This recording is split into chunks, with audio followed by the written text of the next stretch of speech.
Okay, wonderful. Thank you, Eric. Welcome everyone to Medicine Buddha tonight. Welcome to those of you who are new. It's so wonderful to have you with us. Everything is in the Google Docs and the links, as Eric pointed out. Um, and just relax, and we'll see what happens. I don't know what's going to happen yet. Um, but if I talk long enough, something will drop in. Right. And how's everyone doing? I would love to see some check-ins in the chat. And tonight, um, sometimes we do this practice at the beginning of a session.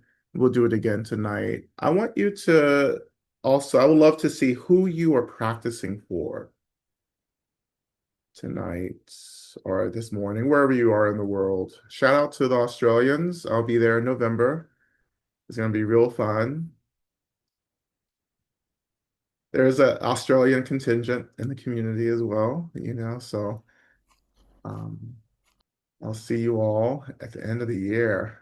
Um, yeah, who are you practicing for and how are you doing in times of systemic collapse, war, famine? On the eve of this lunar eclipse, 333. um, which we will be practicing for as well. We always do eclipse practice right before eclipse. So we'll have something for that. I'm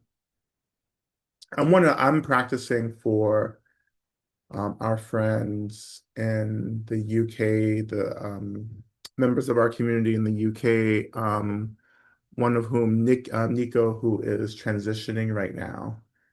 Um, and they're being held by community and members of our community here as well. Um, so they looks like they're transitioning in the next couple of days. So I'm just holding Nico, their partner, Rupi as well, who all practice with us in the UK.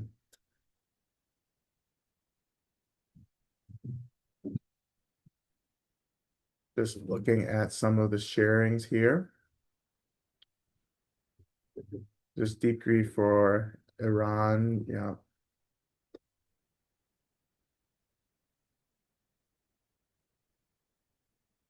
Practicing for family, friends in hospice. And also feel free to practice for yourself. If you if you need support, put yourself number one on the prayer list, right? We have to learn to pray for ourselves, right? Pray for what you need. And we'll do, of course, we do prayer, offer prayers as well. Um, but pray for what you need right now as well.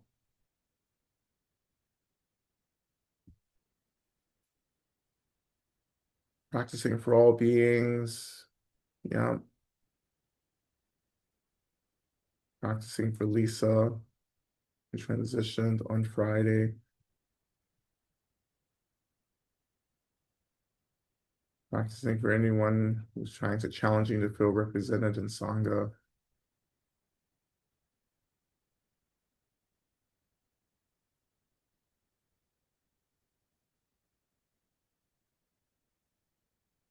Practicing for ancestors.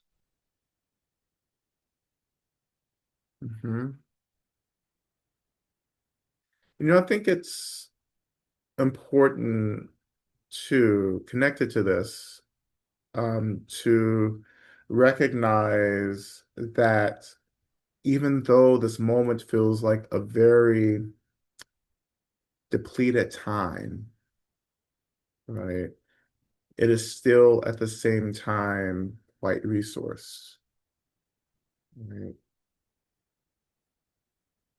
Like everything feels so depleting, but that depletion is also just one version of the story, And another version of the story that beneath this depletion is also this incredible resource or resourcefulness. And this is what our practice is reconnecting us to. It's that like a spring, right? An ever kind of flowing stream of inspiration, replenishment, right? Even though we may look around, look into the world, look in our communities, look at our countries and so forth, and see so much depletion, right? And it's easy to buy into that first narrative of depletion, right? And this is practice helps us to get beneath that first story, right? To get into this other story, which is that we have what we need at the same time. Right? And what times like this, and particularly what the astrology, I think, keeps pointing us towards is that we have to sink deeper, move deeper into these narratives. What else is happening? Which is also Buddhism. What else is happening besides phenomena? What else is happening? What else is is going on? What's the other truth, right? And often that truth is within or on the other side, maybe of our intense experiences of grief and brokenheartedness, right? Or of the anger, right? Sometimes it's hard for us to see the brokenheartedness and the anger as a resource, right? And we won't ever understand these experiences as being resources if we're always pushing them away, trying to like bypass them because they feel really uncomfortable, right? Like you can't get to the liberation until you lean into the thing that you're always trying to avoid, right? And that is what our practice has to be based on, the willingness and the courage to open to and to tend to the things that maybe quite honestly we really don't care for, right? The things that scare the shit out of us. Right?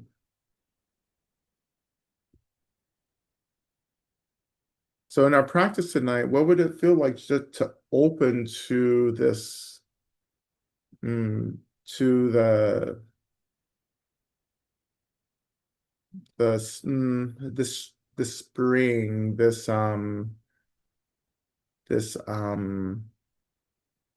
nourishment, right? That lies beneath or through this first narrative of depletion, right? Or even this first narrative of collapse, right? What isn't collapsing, right? What isn't falling apart? What is the experience that we can take full refuge in because it has never changed, nor will it ever change? It is consistent, right?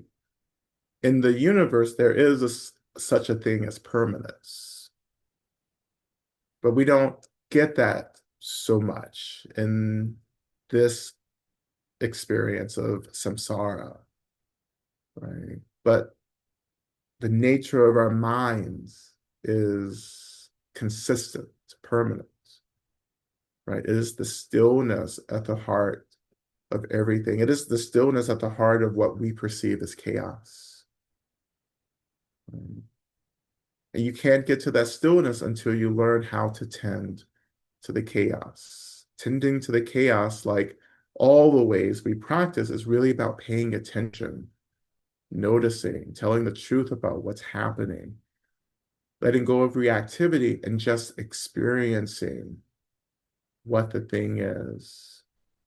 Not just reacting to our assumptions of the thing, but experiencing the thing itself.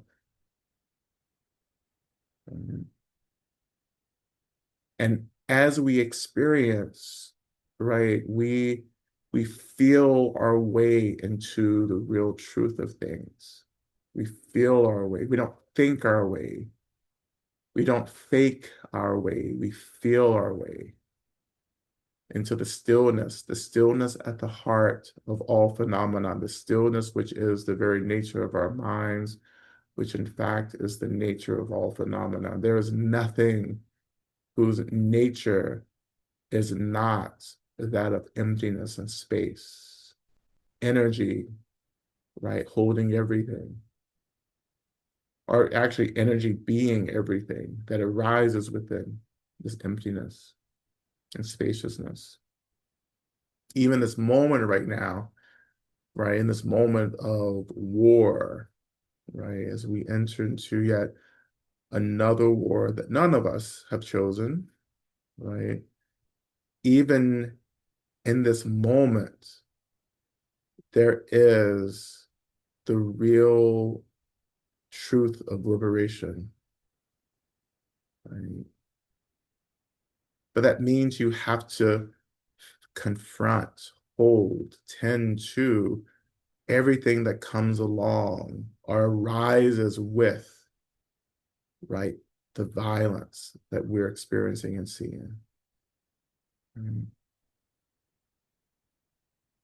Right? We have news every day of some policy, some law that restricts the rights of someone. Right? I was just looking at reading about Kansas, right? Kansas restricting um, um, driver's license for transgender residents, right? And the fees, bathrooms, that don't that do not match your gender assigned at birth, right? And this is violence. This is a genocide, right? And even that we are being asked to tend to, right?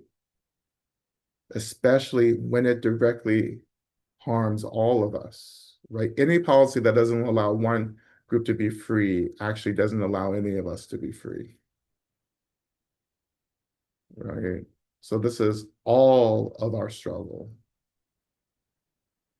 And that's hard too. That's hard because we have so many other struggles. Now we have to take on everyone's struggle, right? But we can do that, right?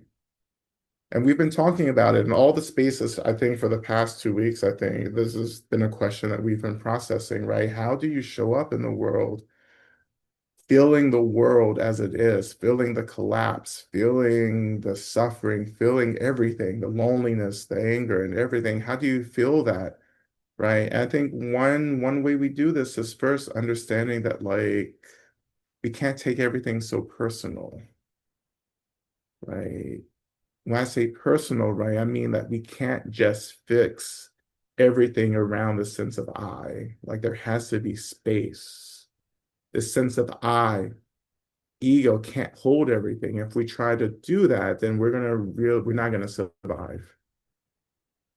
Right? That these are experiences happening, right? These are things that are happening in the world, right? And before I tend to the brokenheartedness of others, I have to tend to my brokenheartedness. I can only show up to hold the space for you all and really for thousands of people at this point, probably tens of thousands, right? Dare I say hundreds of thousands, but maybe that's getting ahead of myself. It's like I'm not Jay Shetty yet. Right? But I can't do any of this, right, unless I am tending to myself, to my own brokenheartedness, right? Like we can't be afraid of ourselves if you're going to show up to become the medicine for others, right? To tell the truth about who and what we are, to tell the truth about how we struggle, to tell the truth about everything, who we want to be, who we're becoming, all of that, to tell the truth about ourselves opens up the space for others and other people's experiences to be present, right? So as I hold all of this, right, I don't feel overwhelmed. right? And plus, also what helps is that after decades of practice, I just have a perspective that I can experience much more than what I see or hear, right? I can feel into what feels like this unlimited, unbounded expanse of existence, right? And what I feel is that this is not the only thing that's happening in the universe, right? Samsara isn't the only thing that's happening. Every being in the universe is trapped in this carceral state called samsara, right? There's a world beyond here, right? There is a future beyond this moment, right? We are more than this moment.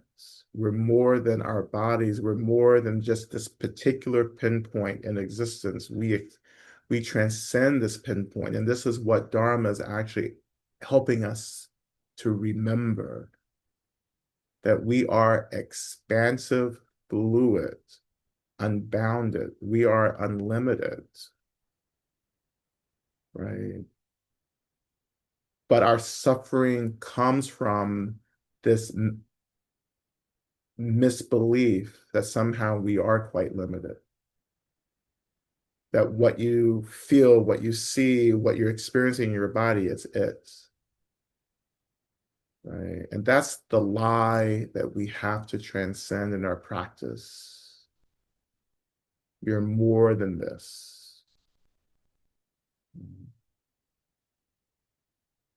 And that we all have to do our work to remember that.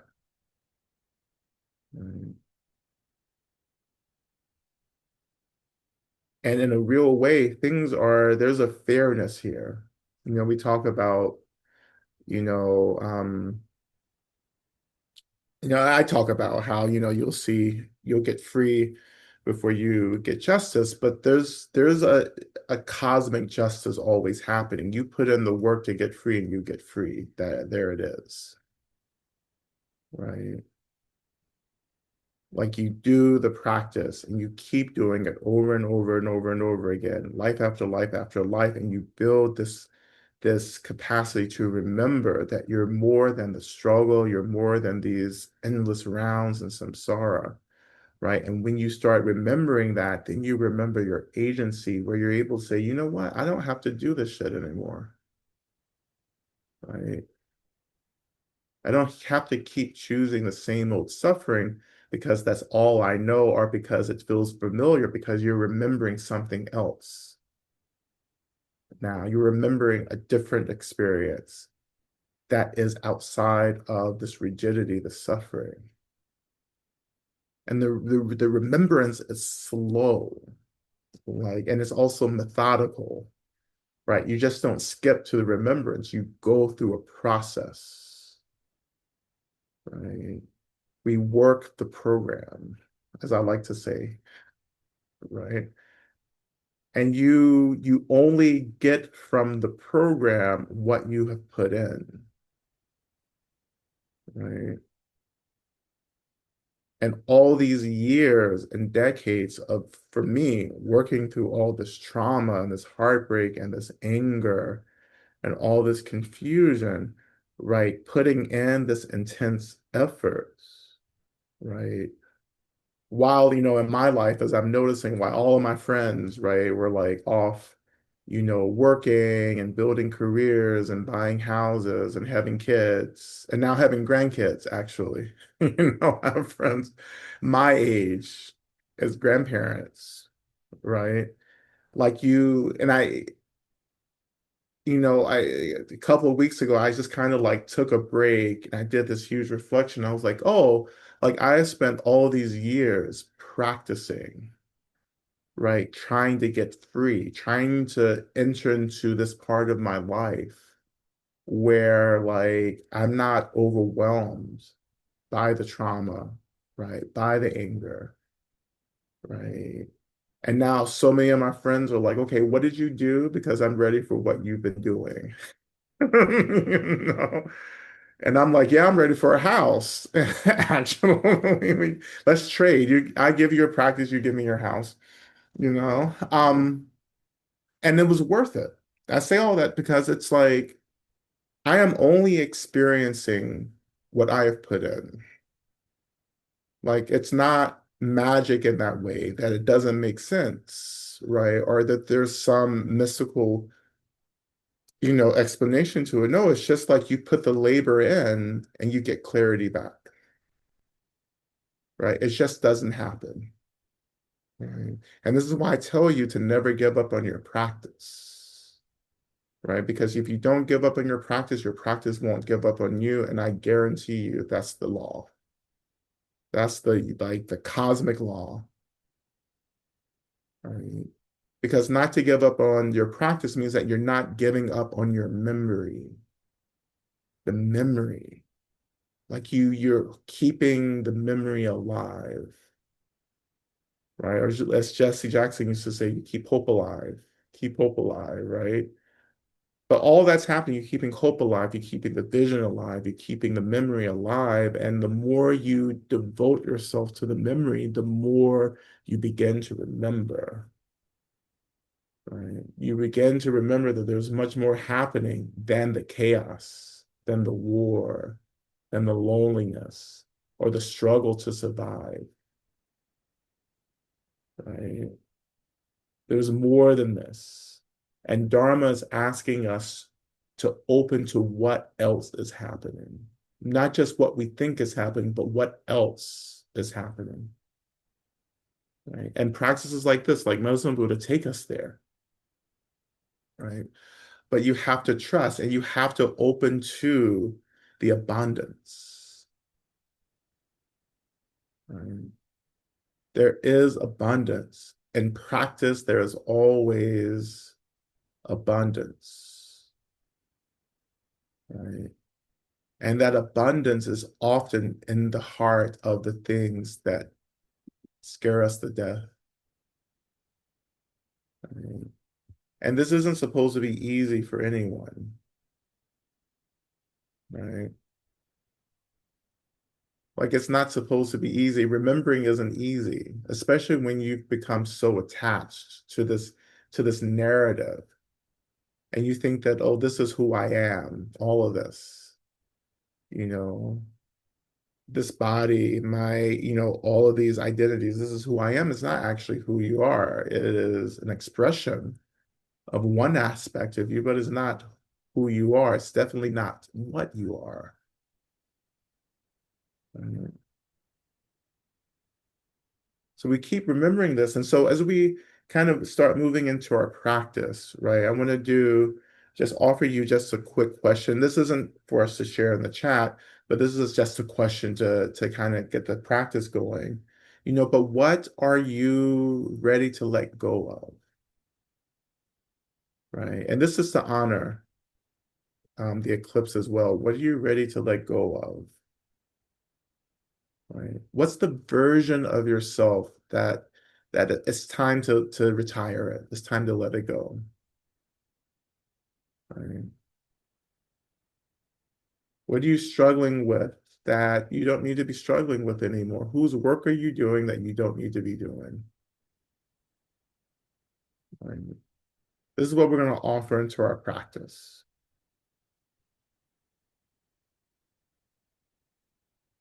All right.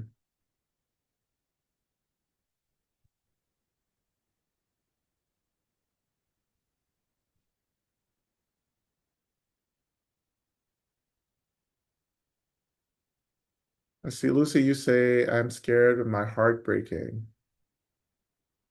Yeah, but it's going to break anyway. It's already broken, right? Your heart is already breaking. So you might as well just tell the truth, right? And your heart will continue to break. The heart is never meant to just stay in one piece. The heart is impermanent, like everything in samsara. It is impermanent. It It heals and it breaks. But the broken heart is important because it reminds us that everyone else's heart is broken, even especially the ones who pretend like they're okay, like that their heart isn't broken. Their hearts are especially broken. The people who hurt us the most, their hearts are deeply broken.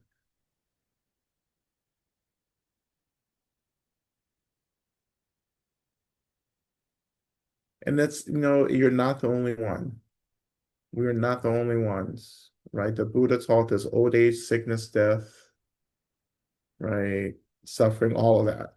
Like this isn't like that's the first teaching, there's suffering, right? The first of the noble truth, there is suffering, which is probably the most loving, kindest thing that you can hear on the spiritual path, that there is suffering. You are not in a way imagining this. Like you are uncomfortable. You are uncomfortable because you're trying to pretend to be something that you're not. Like we are confused. And in that confusion, there's this tension, right? And again, Dharma is about us remembering what we are. And when we remember what we are, then we are freed from the misunderstanding of who we thought we were.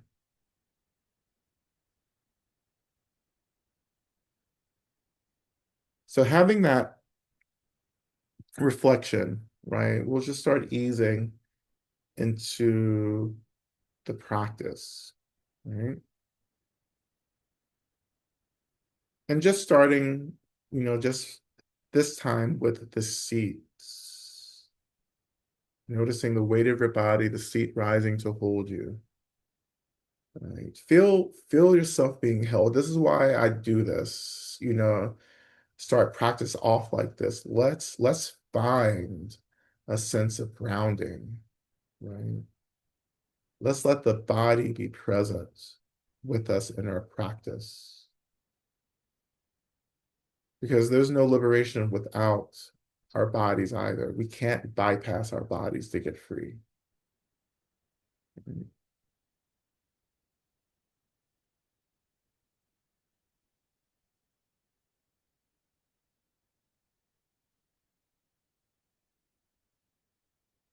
And of course, beneath us is the earth, right? The expression of the mother, right? So greeting the land that's holding you, that you're living on, practicing on, working on. And we invite the land to be present in our practice. We ask the land to tether us, right? To hold us as we move deeper into our practice. And the earth element is reflected, arises like all the elements in all the realms in some way, right? All the elements are present in all the realms. So we connect to the earth element, the consciousness of the earth, this expression of the mother in this realm, in this physical realm, the material world.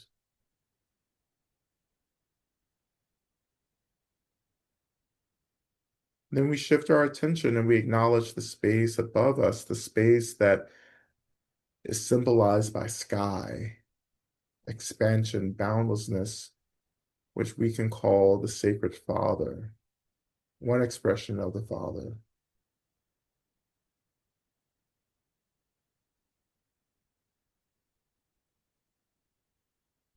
So the mother as the earth tethers, grounds, nourishes, right, supports. And the sky as the Father clears, opens, protects. Feeling these two sacred dualities, Mother Earth, Father Sky, the grounding and the clearing, right?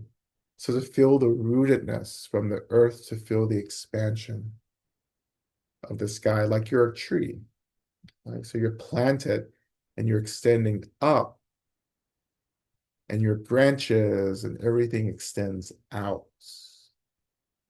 as if you're trying to touch deep, deep, deep into the space above you. That's the somatic feeling that we're trying to awaken, this opening, this expansion, feeling that expansion from the very tips of our fingers all the way down, right, to the earth. If our feet are on the ground or the floor, feeling that and letting yourself relax into this expansion, this expanding up, this being drawn down.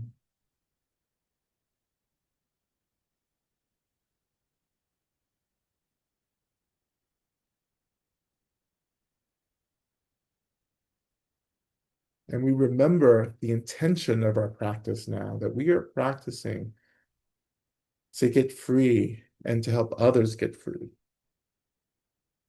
right? That our practice is both personal and collective, always. It's not just about you. This is about us. But we or us begins with you.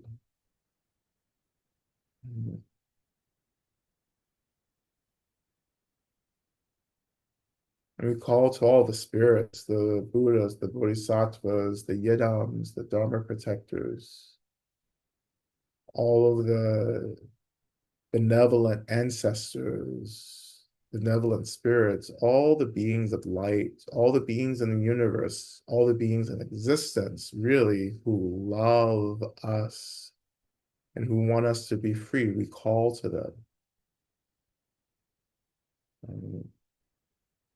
And we just acknowledge our aspiration that we are practicing to get free, to reduce suffering, to get clear.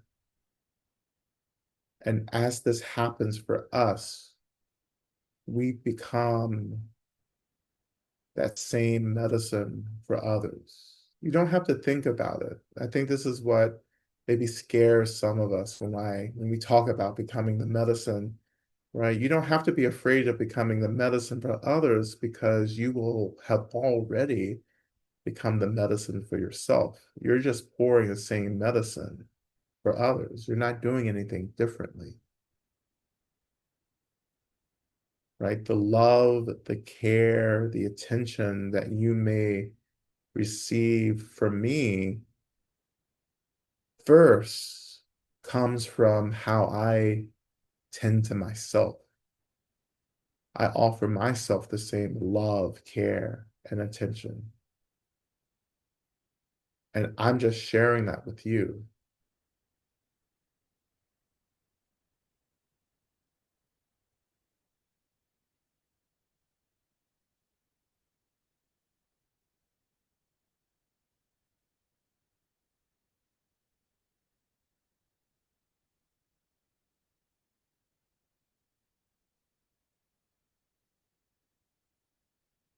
And so when you're ready,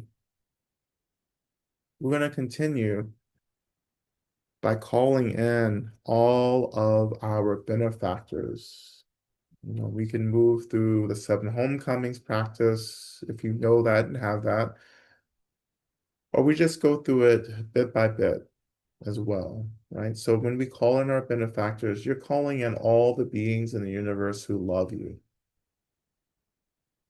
And you start by simply saying, I call to all the beings in the universe that love me, that want me to be free and safe and well. Again, all of the Buddhas and the Bodhisattvas, all the spirits, all the benevolent ancestors, all the spirits of the elements and the lands that are holding us, all beings of light, I welcome you into the space, into my mind, into my experience. And when you offer that invitation, what do you notice? What do you feel? What data confirms any shifts around you or within you.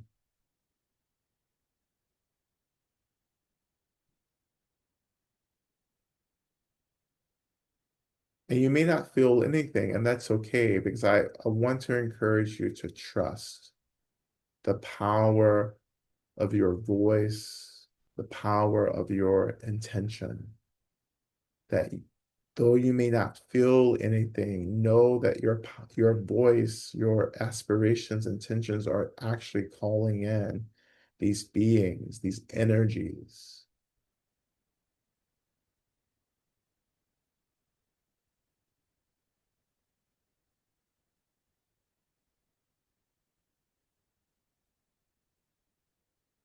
And around you, like feeling these beings around you,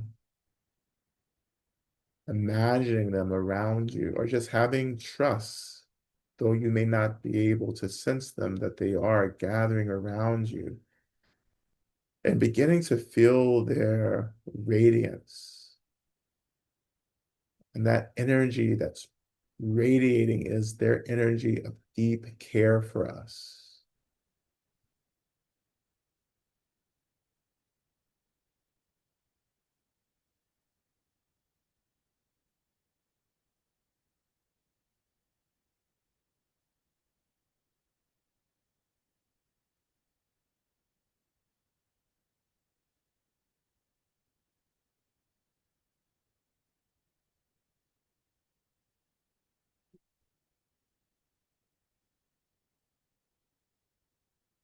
And I invite you to imagine that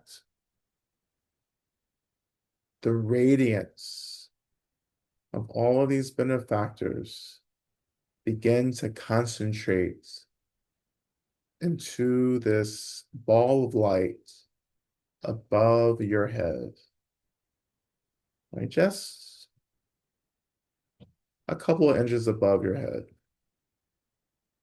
but feeling all their radiance drawing together to create this ball of light.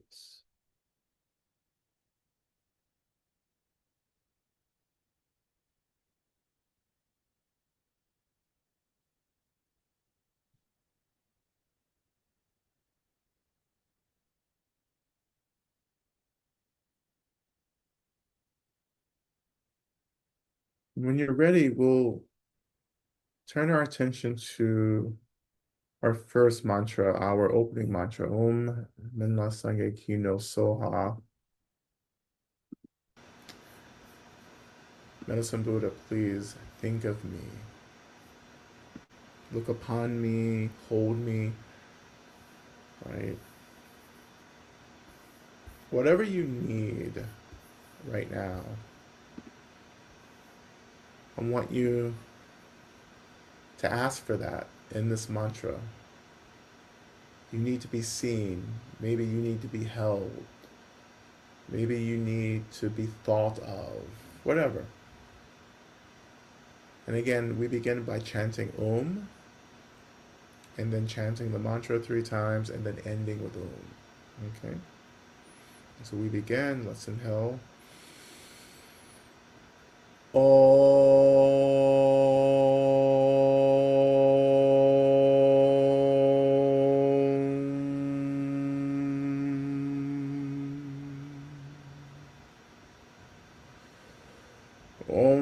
Azange Hino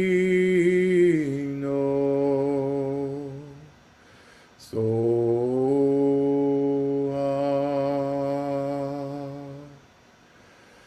Om Azange Hino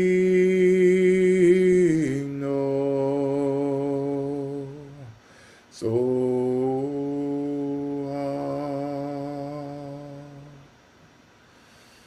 Om Azange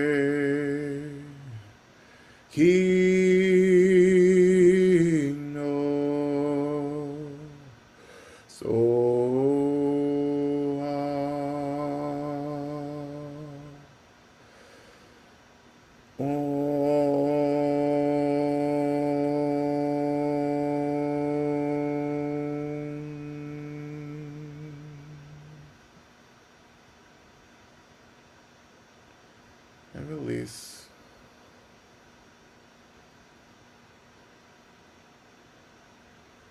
We imagine that this ball of light above our heads begins to transform into our version of Medicine Buddha.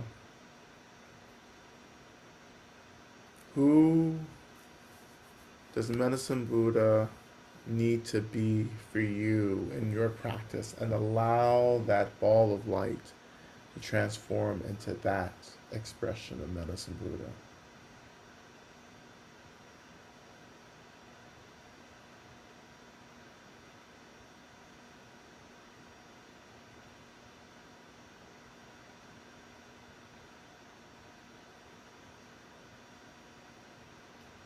And when that ball of light has transformed, I invite you to imagine that Medicine Buddha from the top of our head slowly begins to drift down, sinking down into the crown of our heads, moving down through our heads, and slowly coming to a stop in our heart chakras, in our heart centers, right in the middle of our upper chest.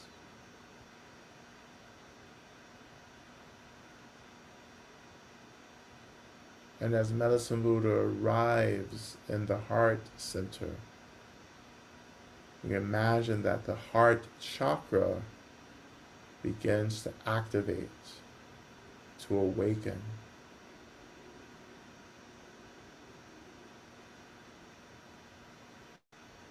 And slowly we begin to feel things a little more precisely, a little more deeply.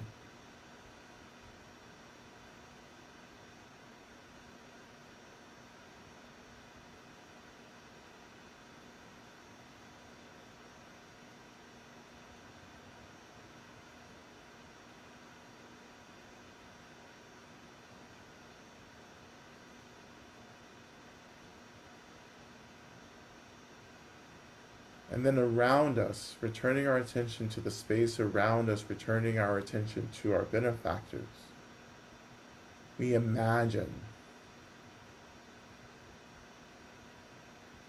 that they, as they're continuing to radiate this energy of care in the form of white light now, that they form kind of a sphere around us. And we imagine that their bodies, their beings dissolve into this white light. And this white light is filling up the space around us.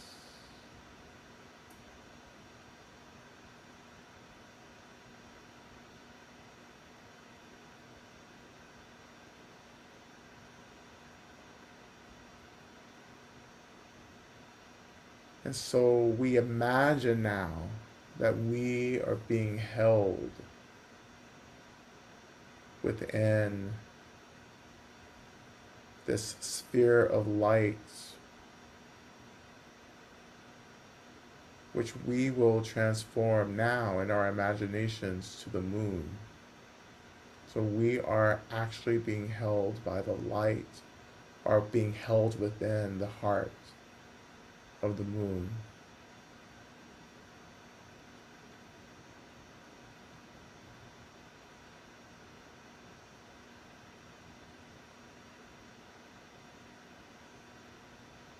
And around us, we can begin to feel the deep care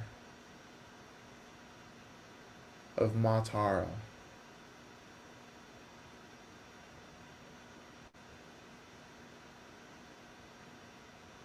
to feel the compassion of the mother holding us as the moon, feeling the protection of Mother Tara as we're held within the heart of this sacred moon.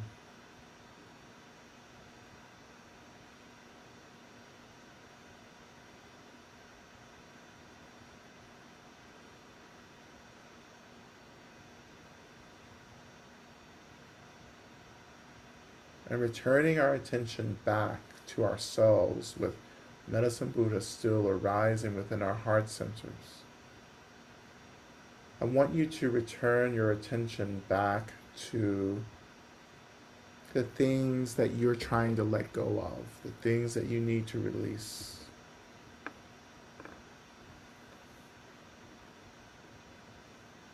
Holding those aspirations of release just within the attention of your mind.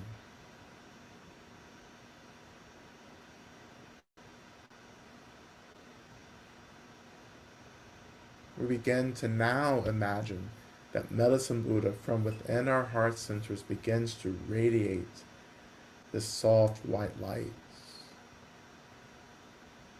And it begins to radiate throughout our whole bodies, begins to fill us up. And gently, we imagine that this soft white light transforms us into a reflection of the Medicine Buddha in our heart centers. That we, in this moment, become the great healer, held within the heart of the moon as an expression of Mother Tara.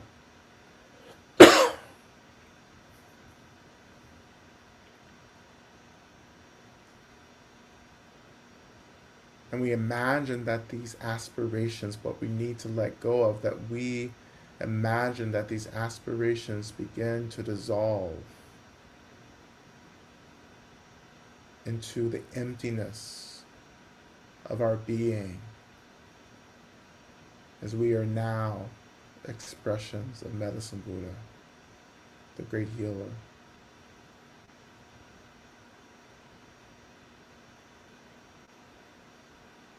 And in your mind, you're saying, I am the medicine.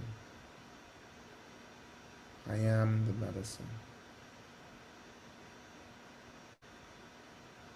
And together, we are the medicine. We are the medicine.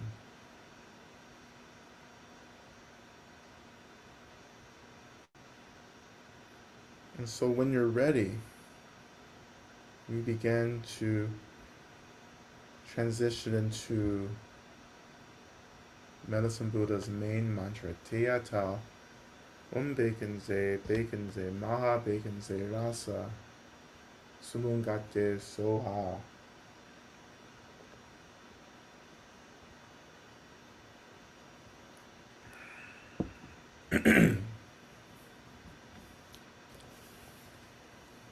And so like this, we pray for the end of pain and suffering and the roots of pain and suffering. And we release the energy of this prayer out to all beings so that they and we all may be liberated. And so you can, as always, sit and listen, feel the energy of the mantra, or chant along, whatever feels natural, please do it. And so we begin. O teya daum begenze, ma begenze, razsumungates oa. Teya daum begenze, ma begenze, razsumungates oa. Teya daum begenze, ma begenze, razsumungates oa. Teya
begun there as the zoom got is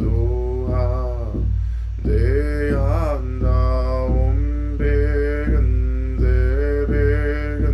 there ma begun there as the zoom got is they anda begun there ma begun there as the zoom got is they anda begunze ma begunze ranzuzum garezoa te anda begunze ma begunze ranzuzum garezoa te anda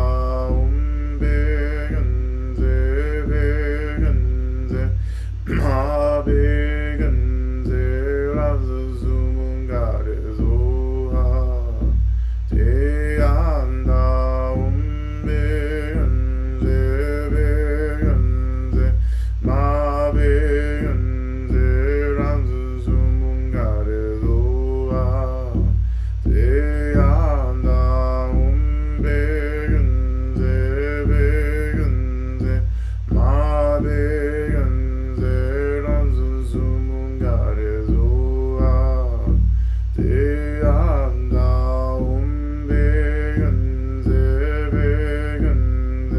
ma begunze ranzuzum garezoa te anda begunze ma begunze ranzuzum garezoa te anda begunze ma begunze ranzuzum garezoa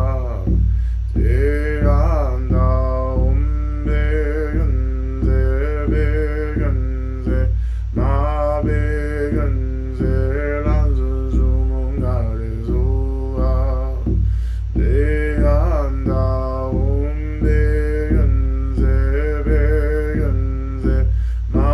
begunze ranzuzum garezoa te anda begunze ma begunze ranzuzum garezoa te anda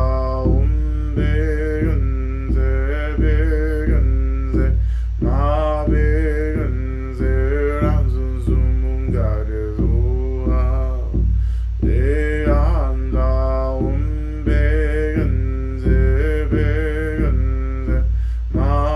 begunze ranzuzum garezoa te anda begunze ma begunze ranzuzum garezoa te anda begunze ma begunze ranzuzum garezoa te anda begunze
anda umbegense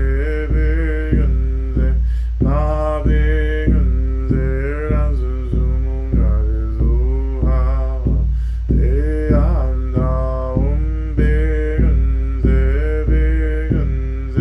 ma begense ransusumungaresuha.